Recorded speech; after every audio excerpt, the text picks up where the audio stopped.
I get it.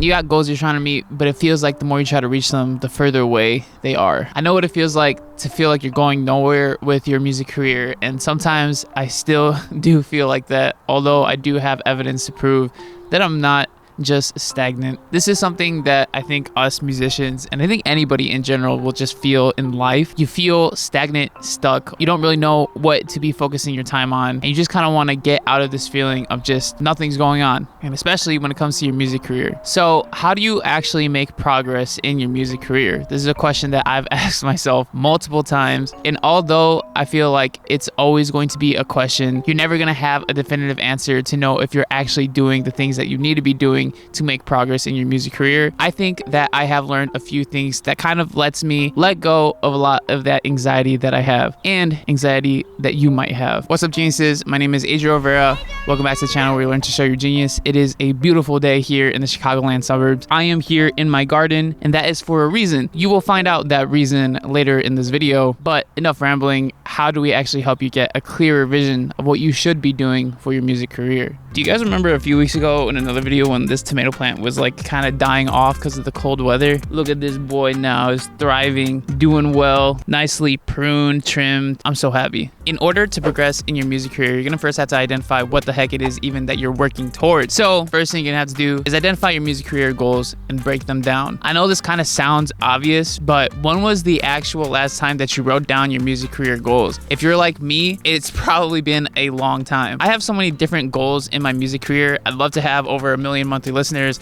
I'd love to go on tour. I'd love to sell a bunch of merch. I want to continue releasing a song every month on the 25th, and I would love to be able to make a great, comfortable, more than comfortable income off of my music. And this is just to name a few goals.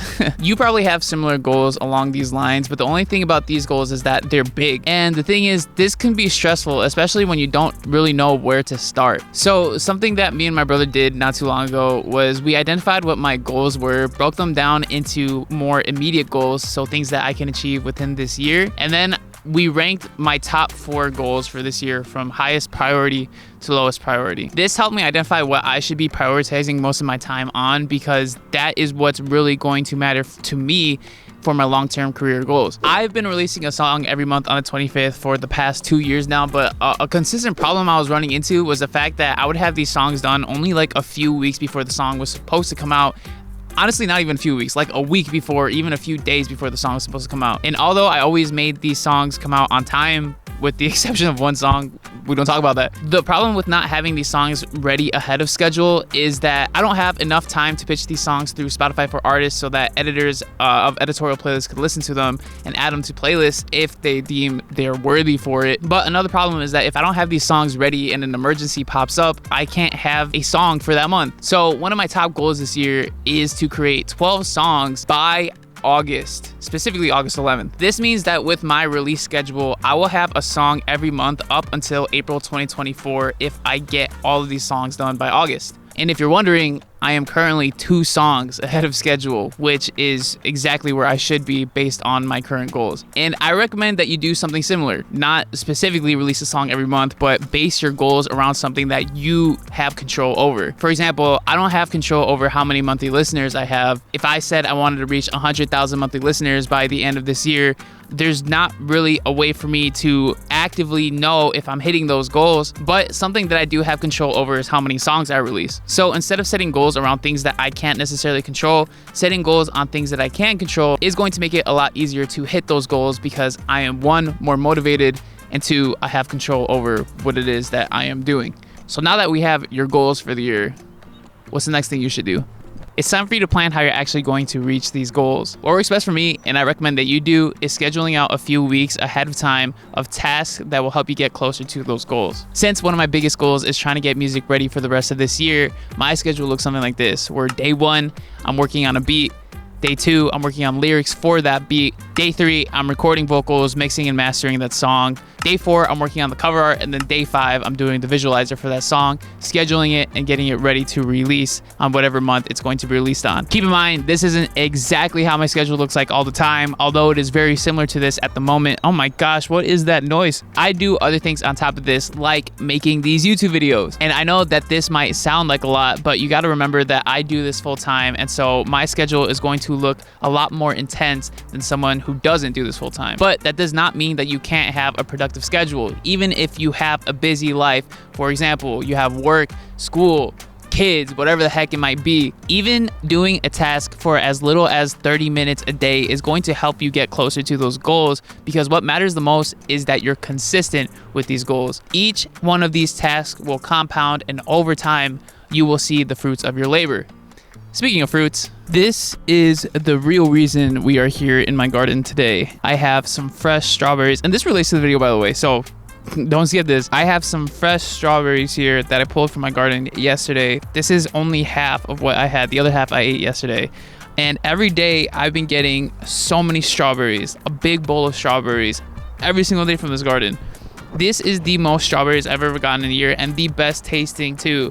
There is not a single bland strawberry within these patches that I pull, as opposed to store-bought strawberries where some of them might be bland. The reason why this year I've had such prolific growth of strawberries is because I actually tended to my garden this year. This is actually the 3rd year of growing strawberries, and I've never had any year like this before because I made some mistakes. The biggest of those mistakes is just not being out here consistently. You see, I wasn't watering these strawberries consistently, and I did not take the time to protect them, so all these other animals ate them instead of me. And it's like that for all of the crops in my garden. Last year I had melons. They were pretty bland.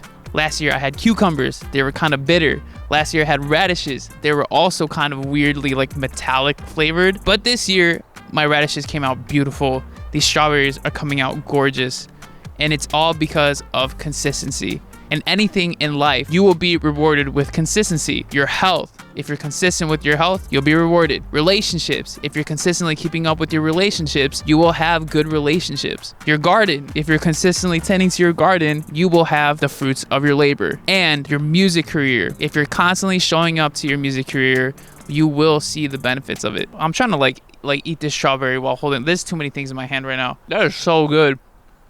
One of the problems that I used to have was I just wasn't consistent enough with myself, I guess. I would start a lot of things, not finish them, and I just wouldn't show up every day to do the things that I had to do for my music career, and as well as my garden. I've changed those habits since, and I've seen a huge improvement in all sorts of aspects of my life. And therefore, if you just take the time to show up even a little bit, I come out here 10 minutes a day at least to just water, if not anything else. And those 10 minutes out of my day make the biggest difference in this garden, in my music career, in my life. And I would recommend you do something similar, because trust me, when you are consistent, you will be rewarded. I am recording, right? I think so. Or am I not? Imagine if I'm not recording. No, I gotta be recording. Okay. If you want to know the techniques I use to get a professional vocal mix for all my music, which has helped me garner over 4 million streams across platforms, feel free to check out my Vocal Genius vocal mixing course in the description down below, and subscribe for more content like this. Thank you so much for watching. Don't be afraid to show your genius.